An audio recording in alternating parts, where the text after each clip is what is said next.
যারা ঈশার পরে প্রত্যেক দিন সূরা মুলুক না পড়ে ঘুমায় না, আল্লাহ রসুল বলছেন এই 30 আয়াত বিশিষ্ট একটা সূরা, যেটা কবরের মধ্যে তোমাকে পাহারাদারি করবে। কিয়ামতের ময়দানে সে আল্লাহর সাথে ঝগড়া করবে যে আল্লাহ, যে আমাকে সবসময় তেলাওয়াত করছে তুমি তাকে মাফ করে দাও, যদি মাফ না করো তোমার কোরআন শরীফ থেকে আমাকে মুছে ফেলো। আল্লাহ পাক বলবে এই সূরা মুলুক তোর সুপারিশ কবুল করলাম, যে তোমাকে সবসময় তেলাওয়াত করছে আমি তাকে মাফ করে দেব।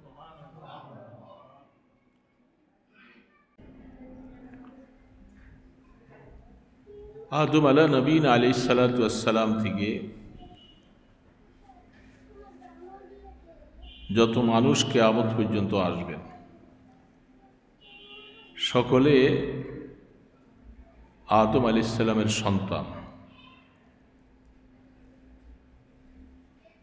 আদম আলাইহিস সালাতু ওয়াস সালাম থেকে নূহ আলাইহিস সালাম পর্যন্ত দ্বীনের ব্যাপারে তেমন নির্দেশনা ছিল না। আদম আলাইহিস সালাম, শীস আলাইহিস সালাম, ইদ্রিস আলাইহিস সালাম যারা ছিলেন, ওই সময় দুনিয়াটা কি করে সাজাবে, কি করে মানুষের জীবনযাপনের অবস্থা হবে, এগুলি নিয়েই তখন আল্লাহর পক্ষ থেকে দিক নির্দেশনা ছিল। নূহ আলাইহিস সালাম থেকে নিয়ে মানুষের দ্বীনের ব্যাপারে আল্লাহ পাক আয়াত নাযিল করতেছেন, ওয়া আওহাইনা ইলা নূহিন ওয়া আওহাইনা ইলাইকা কামা আওহাইনা ইলা নূহিন। আল্লাহ সুবহানাহু ওয়া তাআলা বলতেছেন, নূহ আলাইহিস সালাম থেকে নিয়ে যত নবী রাসূল পৃথিবীতে আসছেন, তখন থেকেই আমাদেরকে দ্বীন সম্পর্কে আল্লাহ পাক অবহিত করছেন, কি করে দ্বীন পালন করা যাবে, কি করে জীবন তৈরি করব, কি করে আমরা আখেরাতে দামি মানুষ হতে পারব। তখন থেকে সেই দিক নির্দেশনা শুরু হয়েছে। এর জন্য বুখারী শরীফের প্রথম হাদিসের বাবের মধ্যেও এই আয়াত দ্বারা ইমাম বুখারী রাহমাতুল্লাহ আলাইহি শুরু করেছেন। তো যাকে নূহ আলাইহিস সালামকে আদমে সানি বলা হয়, তার থেকেই নিয়েই অদ্যাবধি পর্যন্ত পৃথিবীতে যত মানুষ আমরা আসছি, এদের মধ্য থেকে দুই ভাগে বিভক্ত। এক ভাগ ঈমানদার আর এক ভাগ হলো ঈমান ছাড়া। যারা ঈমানদার তারা আল্লাহ পাকের প্রিয়, নাজাত পেয়ে আল্লাহ পাক তাদেরকে জান্নাতে পাঠাবেন। আর যারা ঈমান ছাড়া, তারা কাফের, মুশরিক, তাদের জীবনটা শরীয়তের বিপরীত পথে চলছে, তারা আখিরাতের নাজাতের কোনো প্রত্যাশা তাদের নেই। এটা আল্লাহ পাক স্পেশালভাবে বলেই দিয়েছেন। এই দুই সম্প্রদায় মানুষের মধ্যে যারা আমরা ঈমানদার, আমাদের ব্যাপারে আল্লাহ পাকের বিশেষ নির্দেশ যে তোমরা তোমাদের ঈমানকে যদি মজবুত করতে হয়, তোমাদের জন্য দরকার হবে ওহির এলেম। ওহির এলেম হলো কোরআন এবং হাদিস। এই ওহির এলেম ছাড়া কোনো মানুষ দামি হতে পারবে না, আল্লাহ পাকের কাছে তার কোনো ইজ্জত হবে না। ওহির এলেমের মধ্যে প্রথম হলো কোরআনুল কারীম। আল্লাহ সুবহানাহু ওয়া তাআলা কোরআন শরীফকে জমিনবাসীর হেদায়েতের জন্য পথ প্রদর্শক হিসাবে আল্লাহ পাক কোরআন নাজিল করেছেন। তার বান্দাদেরকে আল্লাহ পাক নির্দেশ করেছেন যে তোমরা কোরআনের ছায়াতলে আসো, কোরআনকে ফলো করো, তোমরা হেদায়েত পেয়ে যাবে। এই জন্য জমিনের মধ্যে উলামায়ে কেরাম যারা আছেন তাদেরকে আল্লাহ রাব্বুল আলামিন একটা দায়িত্ব দিয়েছেন। অন্য আয়াতে আল্লাহ পাক বলতেছেন, ফালাউলা নাফারা মিন কুল্লি ফিরকাতিন মিনহুম তাইফাতুন লিয়াতাফাক্কাহু ফিদ্দীন ওয়া লিয়ানজুরু কওমাহুম ইযা রাজাউ লাআল্লাহুম ইয়াহজারুন। প্রত্যেক কওম, প্রত্যেক এলাকা থেকে কিছু সংখ্যক মানুষ তারা তাফাক্কু ফিদ্দীন যেটাকে বলা হয়, অনেক ব্যাখ্যা আছে এটা, দ্বীনের গভীরতায় পৌঁছার মতো এমনভাবে এলিম অর্জন করবে যে এলিম শিখতে যেয়ে তারা দ্বীনের গভীর থেকে গভীরতম অবস্থায় তারা পৌঁছতে পারে। এরকম প্রত্যেকটা এলাকার থেকে কিছু মানুষ, কিছু আলেম তৈরি করা, এটা এলাকাবাসীরও দায়িত্ব, সমাজের মুসলমানদের দায়িত্ব।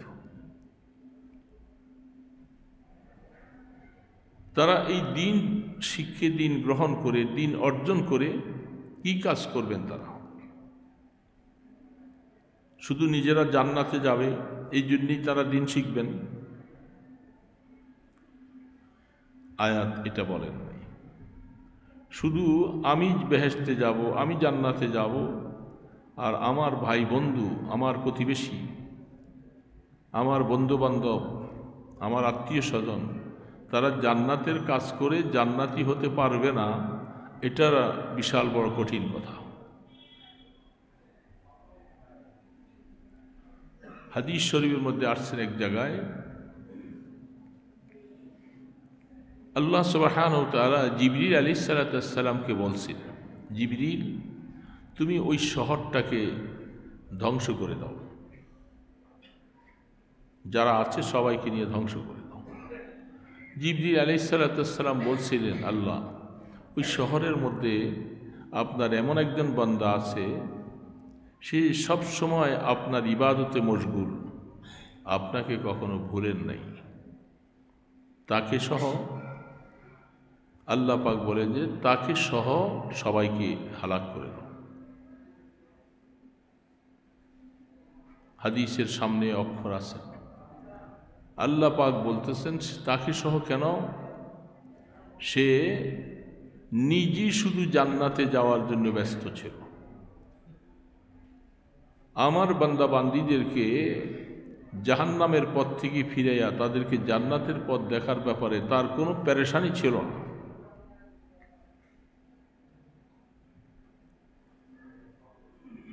তাহলে বোঝা যাচ্ছে কোনো ব্যক্তি আলেম হইয়া, আমলওয়ালা হইয়া, তিনি শুধু নিজের জান্নাতে যাওয়ার জন্যই কাজ করবে, আল্লাহ পাক এটা পছন্দ করেন না। আল্লাহ পাক সেই আলেমকে এই জন্য দায়িত্ব দিয়েছে, তোমরা এলিম হাসিল করো, ইলিম অর্জন করো, তাফাক্কু ফিদ্দীন তোমরা অর্জন করো, ইলিমের গভীরতা থেকে গভীরতা অবস্থায় তোমরা ইলিম হাসিল করো। করার পরে তোমাদের দায়িত্ব হবে ওয়ালিয়ানজুরু কওমাহুম, তোমার কওম, তোমার জাতি, তোমার বংশ, তোমার বন্ধুবান্ধব, তাদের সকলকে এনজার করো।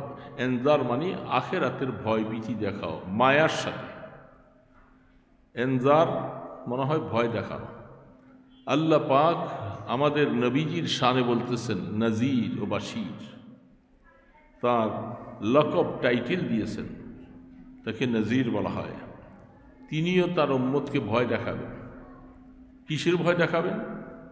আল্লাহ পাকের শাস্তির ভয় দেখাবেন। আর নজির বলা হচ্ছে, তাফসীরে লিখেছেন, ওইভাবে ভয় দেখানো যে ভয়টার মধ্যে মায়া থাকে, ডাকাতের মতো, চোরের মতো, হিংস্র প্রাণীর মতো ওরকম ভয় দেখানো নয়। ভয় দেখাবে আল্লাহ পাকের মহব্বত নিয়ে। আমরা অন্যমনস্ক হয়ে গেলে কথা ছুটে যাবে। খুব সুন্দর পরিবেশে দিনী কথা, এইরকম পরিবেশ সব জায়গায় হয় না। আজকাল বাহিরে যতগুলি প্রোগ্রাম হয়, আশপাশে হইচই, দোকানপাট, ব্যস্ততা, কথা বলাও যায় না সুন্দর মতো, কথা শোনাও যায় না। মসজিদের মধ্যে দিনই কথা, এটা বড় সুন্দর পরিবেশ, এর থেকে উত্তম পরিবেশ আর নেই।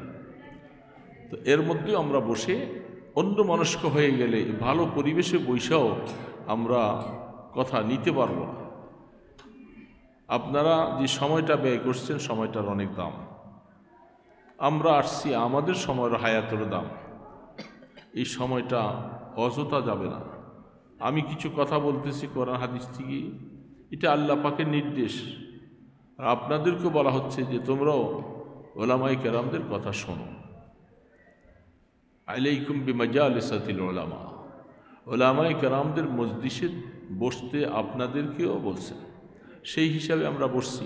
তাহলে দুইয়ের সমন্বয়ে আমরা একজন বলবো, একজন শুনবো, মাঝখানে আমাদের খুব একাগ্রতা থাকা লাগবে। আন্তরিকতা এবং একাগ্রতার সাথে কথা না শুনলে কোনো দিন হেদায়েতের নূর বুঝবে না, ঢুকবে না। অনেক অনেক মজলিসের মধ্যে দেখি বাদাম খাইতেছে ছেলেরা সামনে বসে বসে। আমরা স্টেজে বসে কথা বলি, আর এই বসে বসে বাদাম খাইতেছে, বাদাম খায় আবার একটু শুনি। তো মাঝে মধ্যে বাধ্য হয়ে বলতে হয়েছে শেষ পর্যন্ত, না দেখি যে সে বাদাম চলতেই আছে। তো বললাম, তুমি কেন আসছো এই কষ্ট করে? এই সময়টা কি হায়াতের একটা অংশ না?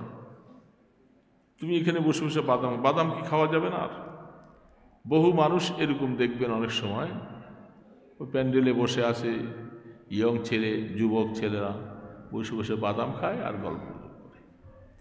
আর কিছু আছে তারা আলোচনা শুনতে যায় না, শুধু কাল ছবি উঠায়। তারা ছবি উঠায়। তো মাঝে মধ্যে বলি যে তোমার কি এটাই কাজ? তুমি কিছু কথা শুনবা না, পরিষ্কার এটা উঠে, এটাই তোমার কি ফায়দা? বরং মজলিসে বসো, কিছু কথা শোনো। এটার দ্বারা শুনতে বলছেন আল্লাহ পাক, কথা শোনো। ওয়াইজা কুরিয়াল কুরআনু ফাসতামিউ লাহু ওয়া আনসিতু, খুব গভীরতার সাথে শোনো এবং চুপ থাকো। লাআল্লাকুম তুরহামুন, তাহলেই তোমাদের উপরে রহমত হবে, আল্লাহর মেহেরবানি হবে। কিন্তু এগুলি এখন নাই। বসে সেও অন্য মনস্ক হইয়া বসে, আর ফটো উড়াইতে থাকে, ছবি উঠাইতে থাকে, এই তালে আছে। কেউ বাদাম খেতে থাকে, কেউ গল্প করতে থাকে। হেদায়েতের কথা এখন তো সেই জমানা নাই। এখন কত মনোযোগ সহকারে শোনা হতো। সাহাবায়ে কেরাম আল্লাহর পয়গম্বরের মজলিসে যে বসতেন, হাদিসে পাওয়া যায়, তারা কি একটা মানুষ না গাছ, এটা চিনা বড় মুশকিল ছিল। একটা পাখি যদি তাদের মাথায় বসতো, টের পাওয়া যেত না যে কিসে বসছি আমি। এত একাগ্রতার সাথে বসতেন তারা। আল্লাহ সুবহানাহু ওয়া তাআলা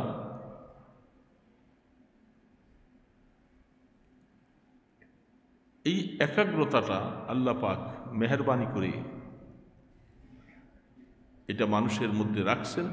এটার দ্বারাই মানুষের দিন ঢুকবে, দিন আসবে, দিন তার ভিতরে হেদায়েতের নূর ঢুকবে। আর হেদায়েত ঢুকার জন্য আল্লাহ পাক যাকে বোবা বানান নাই, তাকে আল্লাহ পাক চক্ষু দিছেন, কান দিছেন। এই কান দ্বারা ঢুকবে, চক্ষু দিয়ে সে দেখবে, আর দিলের মধ্যে এটা জায়গা দিবে। এই জন্য কোরআন শরীফের মধ্যে আল্লাহ পাক বলছেন, ইন্নাস সামআ ওয়াল বাসারা ওয়াল ফুয়াদা কুল্লু উলাইকা আনহু মাসউলা। তিনটা শব্দ আল্লাহ পাক ব্যবহার করেছেন। কিয়ামতের ময়দানে এই তিনটাকে প্রশ্ন করা হবে। প্রথম নম্বর বলছেন কানের কথা,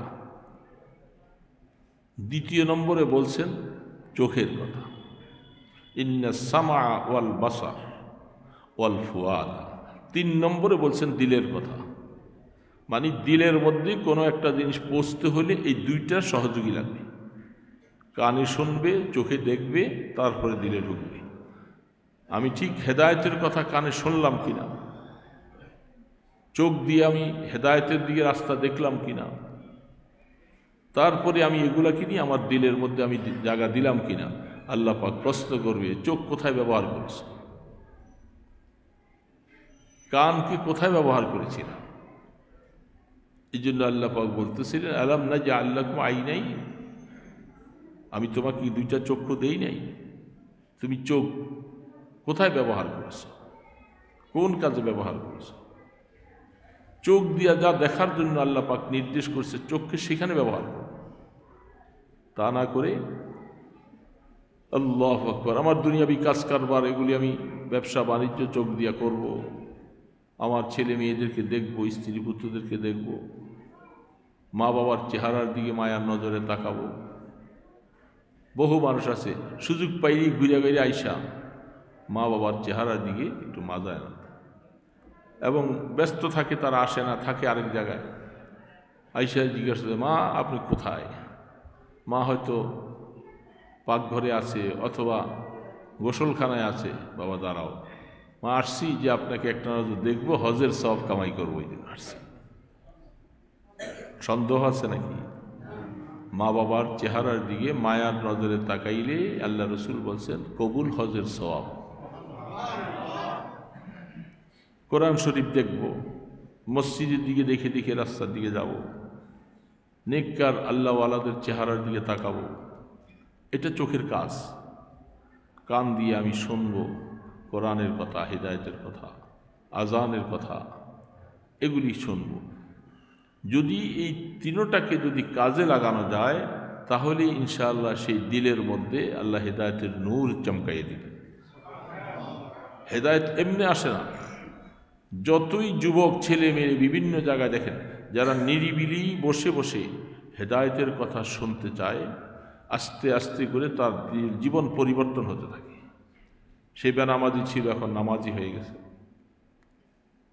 আল্লাহ সুবহানাহু ওয়া তাআলা দেখেন, বুখারী আলাইহির রাহমা,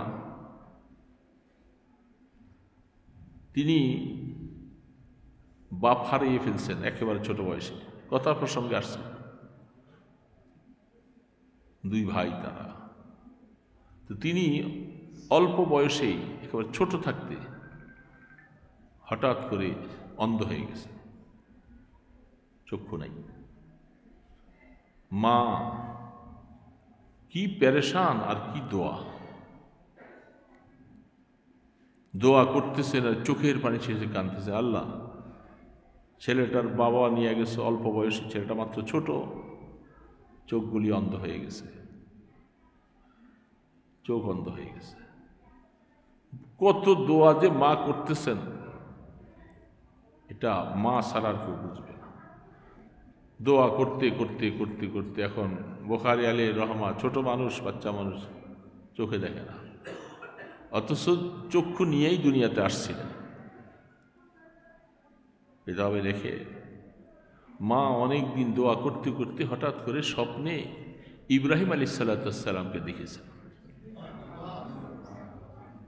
ইব্রাহিম আলাইহিস সালাম স্বপ্নে বলতেছেন, তোমার দোয়া আল্লাহ পাকের কাছে কবুল হয়ে গেছে, তোমার সন্তানের চোখ ফিরে পাবে।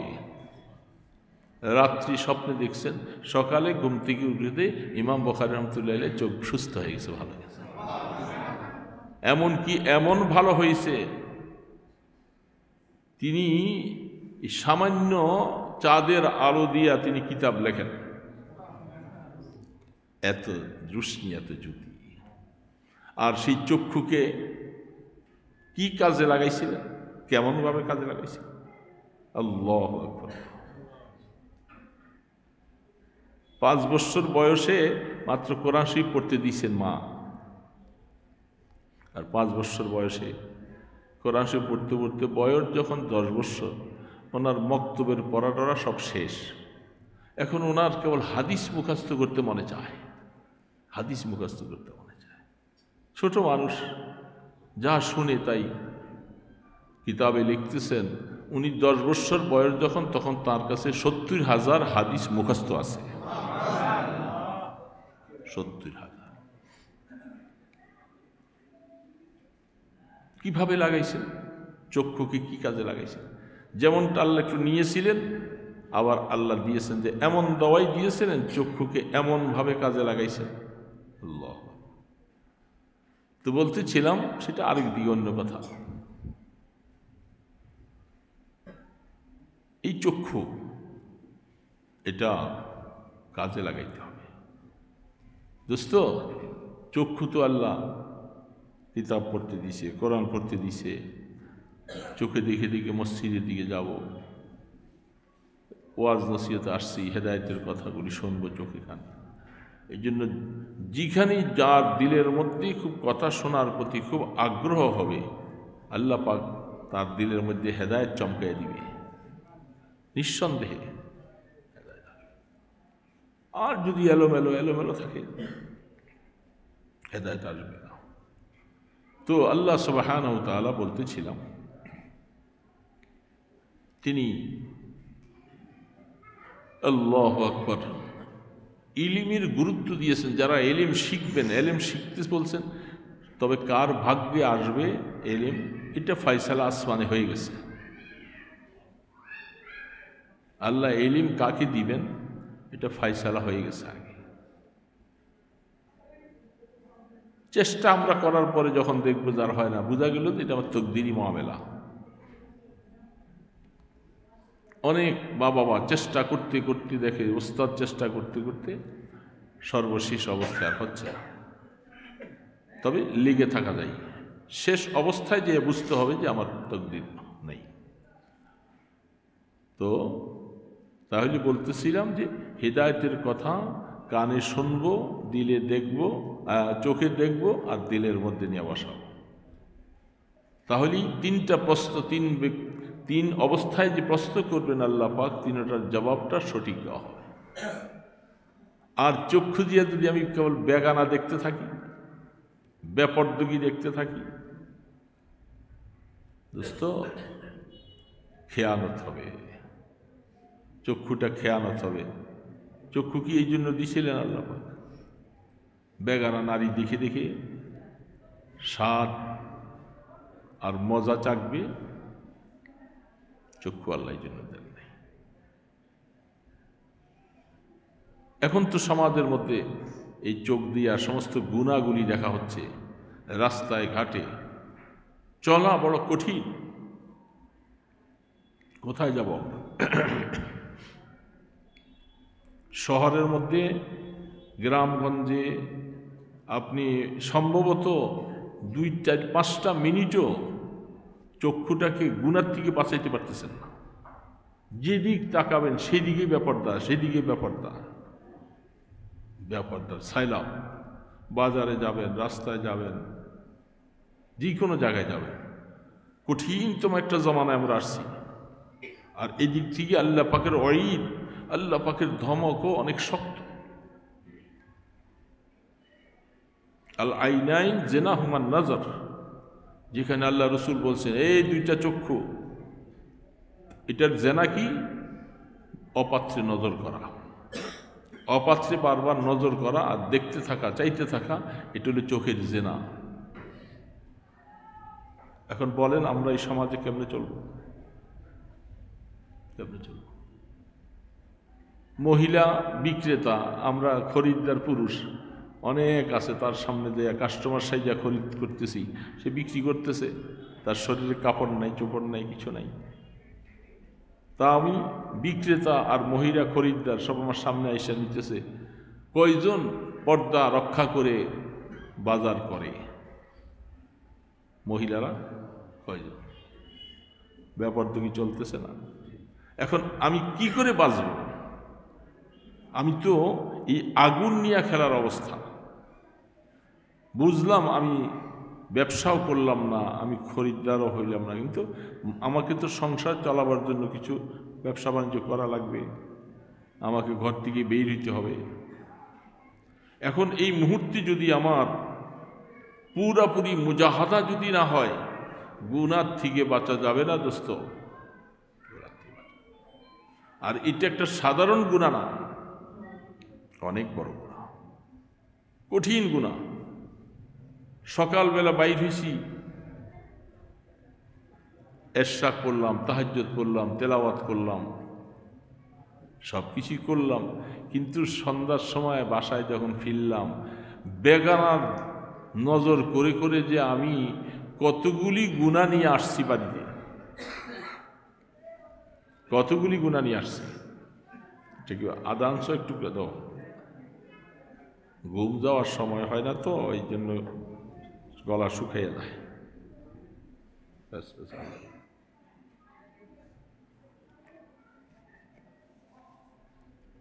আমি সকালবেলা বাইর হইলাম পরিষ্কার, সন্ধ্যায় বাসায় আসছি, কি কামাই করে আসছি? দোকানপাটে গেছি, হাট বাজারে গেছি, শহরে বন্দরে গেছি। এখন হিসাব করি,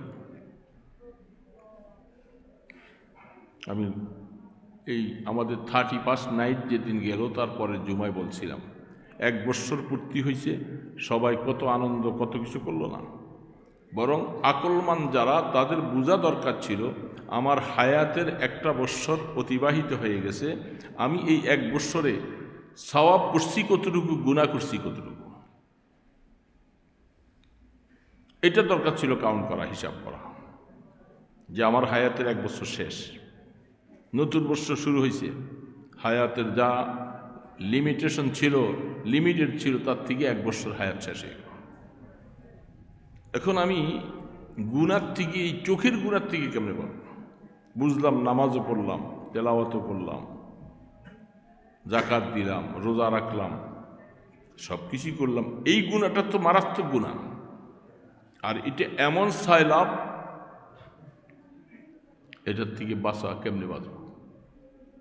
এখন আমাকে সেই প্রক্রিয়া শুনতে হবে, জানতে হবে, আমলও করা লাগবে। আর আল্লাহ পাক বলে দিয়েছেন, কুল্লিল মুমিনিনা ইয়াগুদ্দু মিন আবসারিহিম।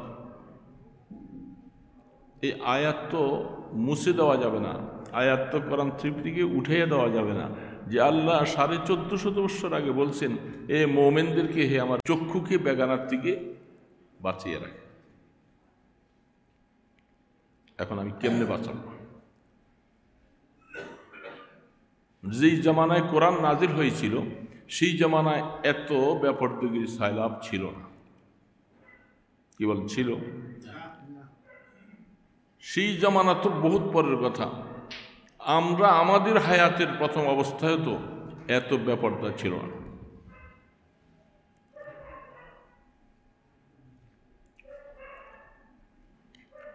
আজ থেকে প্রায় 34 বছর আগের কথা, যখন প্রথম বৎসর আল্লাহ পাক হজে নিয়েছিলেন 90 সালে, আমাদের কালীবাজারের মোল্লা হোসেন আহমদ সাহেব ছিল, একসাথে আমরা ছিলাম, যিনি ইজতেমার মধ্যে খামোশ, ভাই খামোশ থাকি, ময়দানকে সবসময় কাবু করতেন। তো বসে আছে, একই বিল্ডিংয়ে ছিলাম, হুজুর আমাকে বলতেছে, আব্দুল আওয়াল শোনো।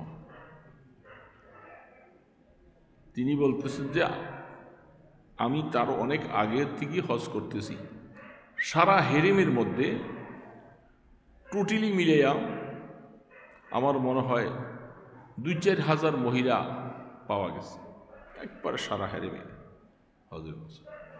আর ওই সময় দেখলাম যে প্রচুর মহিলা। তারপর থেকে যখন যাওয়া শুরু করলাম, সুবহানাল্লাহ, মহিলাদের জন্য না তাওয়াফ করতে পারি, না সাই করতে পারি, তাদের চাপের চোটে এত সংখ্যা বাড়ছে তারা। এখন বাবে উম্মে হানি, এটা যখন ভাঙে নাই, ওইখানে বাংলাদেশের ওলামায়ে কেরাম, পাকিস্তানের, ভারতের এক জায়গায় বসতেন, মাঝে মধ্যে পরস্পরে কথাবার্তা বলতেন। তখন কিছু কথা আসছে এমন যে তাওয়াফ করা যেগুলি, এগুলি নফল। ফরজ নামাজ পড়ছি, আমি উমরা আদায় করছি, সব কিছু করছি, এখন বারবার করে ডেইলি 2-4টা তাওয়াফ করতে মনে চায়। এখন এই তাওয়াফ করা তো নফল, নফল না? বলেন নফল নাকি? বুঝেন নাই কথা? ওই তাওয়াফ করা তো নফল। এখন আপনি তাওয়াফ করতে যাইয়া বেগানা নারীর সাথে আপনার ধাক্কাধাক্কি আর ঘষাঘষি যে চলছে, এখন আপনি কি করবেন? তাওয়াফের ভিড়ের চোটে বিশেষ করে বিকাল শেষের দিকে মাগরিবের পরে ওই সময় এত ফেটটা, মহিলারা সহ চাপ সহ আপনি এমন ভিড়ে পড়ে গেলেন। এখন আপনি নফল কামাই করতে যাইয়া বেগানার সাথে যে আপনার ঘষাঘষি লাগবে, আপনি তো ফেরেশতা না, আপনি তো মানুষ, তাই আপনি কি করলেন? এই জন্য তখন অনেকে বলতো ওই কথা, পারতপক্ষে ওই দূরে দিয়া আস্তে আস্তে করে মহিলার থেকে দূরে সইরা থেকে ওই দূর দিয়া করো, এই ভিড়ের মধ্যে ঢুকো না। ঢুকতে গেলেই তোমার এখানে অনেক গুনাহ হয়ে যেতে পারে। এখন আমরা অনেকে যুবকে বলি, এই আমি অল্প সময় 20 মিনিটে আমার এক তোয়াব শেষ, 7 চক্করে এক তোয়াব শেষ হয়ে গেল, আর দূরে দিয়া করতে সময় লাগে। এই জন্য ভিতরে ঢুকলাম। ভিতরে ঢুকে আমি পাইলামটা কি? মহিলাদের সাথে ঘষাঘষি পাইছি। এটার নাম তো শরীয়ত না। বাবা দিন কোনটা এটা বুঝতে হবে, এটা তো শরীয়ত না। আপনার এই তওয়াব না করলে গুনাহ হবে না। আপনি উমরা করছেন, সুযোগ পাইছেন, নামাজ পড়তেছেন, বাইতুল্লাহ ঘর দেখতেছেন, কিন্তু তওয়াব করতে গেলেই এখন এই ব্যাপার। বলেন এটা কি ঠিক না ব্যাঠিক? এরকম চলতেছে না এখন? এখন কি তওয়াফের মধ্যেই হালাত না? এখন প্রায় আপনার 100 ভাগের মধ্যে প্রায় 45 ভাগ হয়ে গেছে মহিলা, 55 ভাগ হয়তো পুরুষ। আর কয়েকটা দিন পরে দেখা যাবে যে সমান সমান। এখন বলবেন, আপনারা অনেক সময় বলেন, হুজুররা আছেন এখানে,